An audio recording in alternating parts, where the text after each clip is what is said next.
یا رسول اللہ میرا باپ میرا پیسہ مجھ سے پوچھے بغیر ہی خرچ کرتا ہے۔ بات تو قانون کی اس نے ٹھیک کی تھی کہ اگر بیٹے کی کمائی ذاتی ہو، ذاتی باپ کی طرف سے نہ ہو، ذاتی محنت مزدوری کر کے ہو، تو باپ کو اجازت لے کے خرچ کرنا چاہیے، قانون یہ ہے۔ اس نے آ کے شکایت کر، تو آپ نے اس کو بلوایا۔ جب اسے پتا چلا کہ میرے بیٹے نے میری شکایت کی تو ان کو بڑا غم ہوا۔ تو عرب تو پیدائشی شاعر ہوتے تھے، ماں کا دودھ چھوڑتے تھے اور شعر کہنا شروع کر دیتے تھے، عرب کا ماحول ایسا تھا۔ تو اس کو انہیں جب پتا چلا کہ میرے بیٹے نے میری شکایت کی تو ان کو رنج ہوا، تو انہیں کچھ شعر کہے، زبان سے نہیں، دل میں، دکھ میں آ کر اشعار۔ جب یہ آئے نا مسجد تو جبریل پہلے آ چکے، یا رسول اللہ تعالیٰ فرما رہے ہیں کہ آپ ان کا کیس بعد میں سنیں، اس سے کہیں وہ شعر سنا جو تیری زبان پہ تو نہیں آئے پر اللہ نے سنا۔ میرے اللہ کی نظر کیسی ہے بتایا ہے، میرے اللہ کا سننا کیسا ہے بتا رہا ہوں۔ تو آپ نے کہا اچھا بھائی تیرا معاملہ تو ہم سنتے ہیں، لیکن پر تو بتا کہ وہ کون سے اشعار ہیں جو تو نے دل ہی دل میں کہے، زبان پر نہیں ہے، اور اللہ نے اسے عرشوں پر سنا ہے۔ وہ کہنے لگا یا رسول اللہ ہم تو پہلے ہی آپ کا ایمان لائے ہیں، پر روز ہی ہمارا ایمان بڑھ جاتا ہے اس قسم کی چیزوں سے کہ آپ کا رب کیا طاقتور رب ہے، جس نے میرے دل کی دھڑکنوں میں اٹھنے والی آواز کو بھی سن لیا۔ میں نے تو زبان سے ایک لفظ نہیں کہا تھا، آپ نے کہا تو سنا کیا کہا تھا۔ اور یہ ایک آدمی سوچ رہا ہے، اب جتنے بیٹھ رہے ہو سب اپنے دلوں میں پتہ نہیں کیا کیا سوچے جا رہے، وہ سب پر نظر کیے ہوئے، سب کو دیکھ رہا، سب کو سن رہا ہے۔ کیا کہا تھا؟ کہا جی میں نے کہا تھا غزوتکم مولودا ومنتک یافع تعل بما اجنی علیک وتنہل وَإِذَا ذَاقَتْكَ بِالسَّقْمِ لَيْلَةً لَمْ أَبِتْ لِسَقْمِكَ إِلَّا سَاهِرًا أَتَمَلْمَلُ كَأَنِّي أَنَا الْمَطْرُوقُ دُونَكَ بِالَّذِي تُرِقْتَ بِهِ دُونِي فَعَيْنِي تَهْمَلُ تَخَافُ الرَّدَى نَفْسِي عَلَيْكَ وَإِنَّهَا لَتَعْلَمُ أَنَّ الْمَوْتَ وَقْتٌ مُؤَجَّلُ فَلَمَّا بَلَغْتَ السِّنَّ وَالْغَايَةَ الَّتِي إِلَيْهَا مَدَى مَا فِيكَ كُنْتُ أُؤَمِّلُ جَعَلْتَ جَزَائِي غَلْظَةً وَفَظَاظَةً كَأَنَّكَ أَنْتَ الْمُنْعِمُ الْمُتَفَضِّلُ فليتك إن لم تروا حق أبوبتي فعلت كما الجابر جابر يفعل فأوليتني حق الجوار ولم تكن علي بمال دون مالك تبخل۔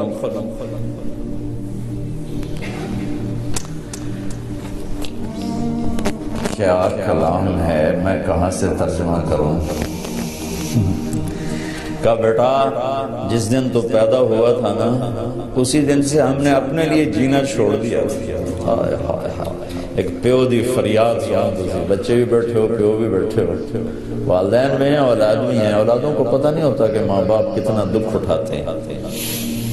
بیٹا جس دن تو پیدا ہوا تھا ہم نے اسی دن اپنے لیے جینا چھوڑ دیا، ہم نے تیرے لیے جینا شروع کیا، تجھے راحت پہنچانے کے لیے تکلیفوں سے ٹکر لی، تجھے گرم رکھنے کے لیے سرد ہواؤں کے تھپیڑوں سے لڑا، تمہیں ٹھنڈک پہنچانے کے لیے تپتی ریت میں تپتی ہواؤں سے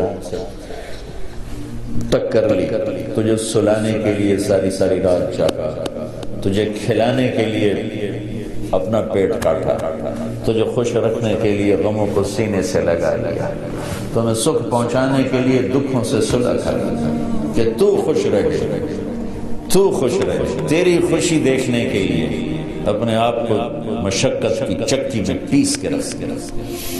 اور جب کبھی تو بیمار ہوتا تھا تو ساری رات تیرے سہارا سرانے گزر جاتی تھی، کبھی تیری ماں بیٹھی، کبھی تیرا باپ بیٹھا ہے کہ کہیں مر نہ جائے، کہیں مر نہ جائے۔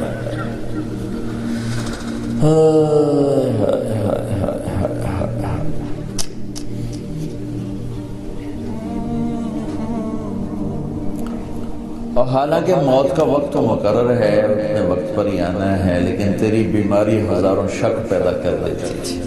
اور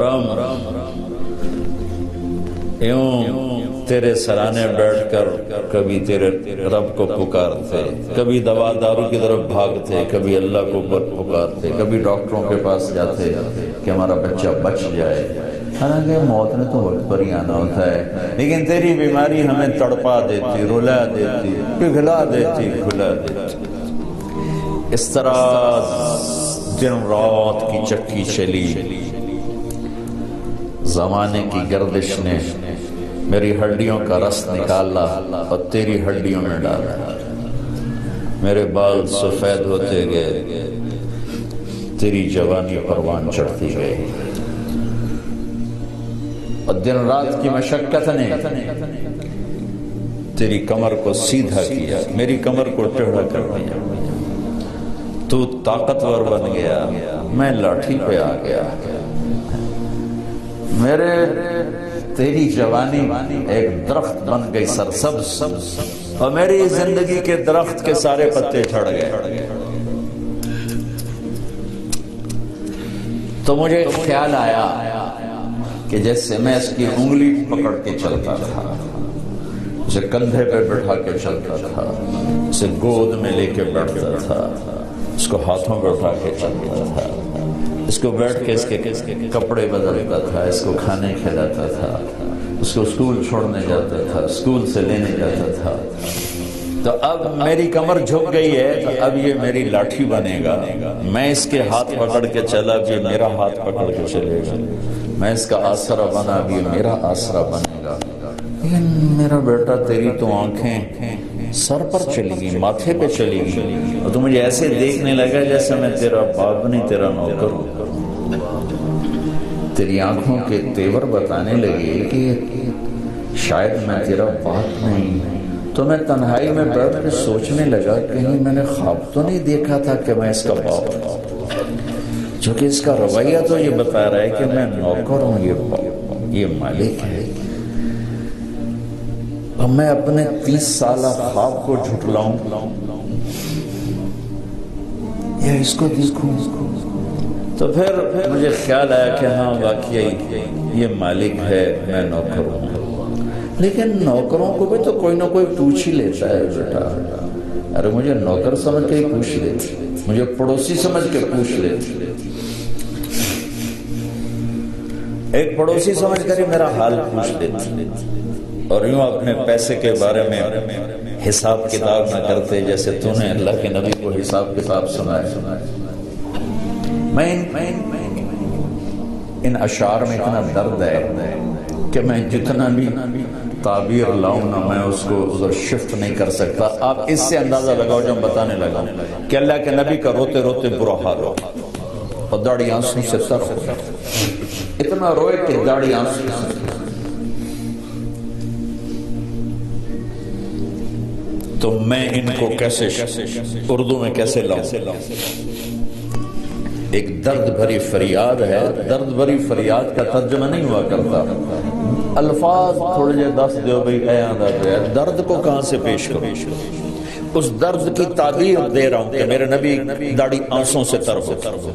تو آپ نے ان کے بیٹے کو ایسے گریبان سے پکڑا اور یوں جھٹکا دفع ہو جا، اٹھ جا، میری نظروں سے دور ہو جا۔ انت ومالک لابیک، تیرا سب کچھ تیرے باپ کا۔ بتانا تو میں یہ چاہ رہا تھا کہ میرا اللہ سننا کتنا طاقتور، کتنا طاقتور دیکھنے والا ہے۔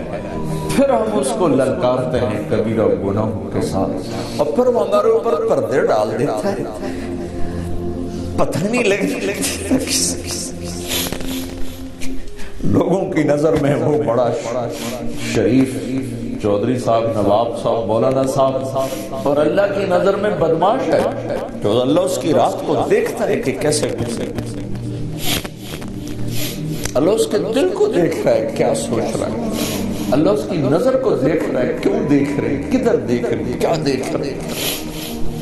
میں قربان جاؤں، صبح اٹھتے ہیں کسی کو پتہ ہی نہیں لگنے دیتا کہ رات کیسے گزری، دن کیسے۔ اس لیے میرا اللہ گلہ کرتا ہے، یا ابن آدم اذکرک وتنسا، پھر بندے میں تو تمہیں یاد رکھتا ہوں، تو ہی مجھے بھولتا ہے۔ اولادیں بھولتی ہیں، ماں پہ کتنے بھول دیں، کبھی ماں پہ بھی بھولے، اولاد ہمیشہ اولادیں بھولتی ہیں۔ تو میرا اللہ گلہ کرتا ہے اذکرک وتنسا، میں تو تمہیں کبھی نہیں بھولتا، تم کیوں بھول گئے؟ وَأَسْتَغْفِرُكَ وَلَا تَخْشَىٰ، میں تیرے گناہوں کو کیسے چھپاتا ہوں، تو پھر بھی مجھ سے حیا نہیں کرتا۔ میں چاہوں تو تجھے رسوا کر کے ننگا کر کے کھڑا کر، لیکن تیرے سارے رات کے، دن کے، اندھیرے کے، اجالے کے، تنہائی کے سارے گناہوں کو یوں چھپاتا ہوں کہ کسی کو پتہ ہی نہیں چلنے گا تو کیا کر رہا ہے، لیکن تجھے پھر بھی مجھ سے شرم نہیں آتی۔ ولا تخشى خیری الیک ناظر وشرک الی صاعد، صبح سے شام تک جو کچھ تو کرتا ہے میں دیکھتا ہوں، اس کے باوجود جب رات آتی ہے تو تم ایسے سلاتا ہوں جیسے تو نے میرے کوئی نافرمانی کی۔ سارا دن تو نے شراب بیچی، سارا دن تو نے جوئے میں گزارا، سارا دن تو نے ایک نماز نہیں پڑھی، سارا دن تو نے جھوٹ بولا، سارا دن تو نے یہ کیا وہ کیا، جب رات آئی تو میں نے نیند سے کہا جا میرے بندے کو سلا۔ وَإِنِّي أَكْلَأُهُمْ فِي مَضَاجِعِهِمْ كَأَنَّهُمْ لَمْ يَعْصُونِي، صبح سے شام تک تیرا دن جیسے گزرا، رات کو تو میں تمہیں الٹا لٹکاتا، میں کہتا نہیں میرا بندہ بندی سلا دو، شاید کبھی اسے توبہ کا خیال آ جائے، شاید کبھی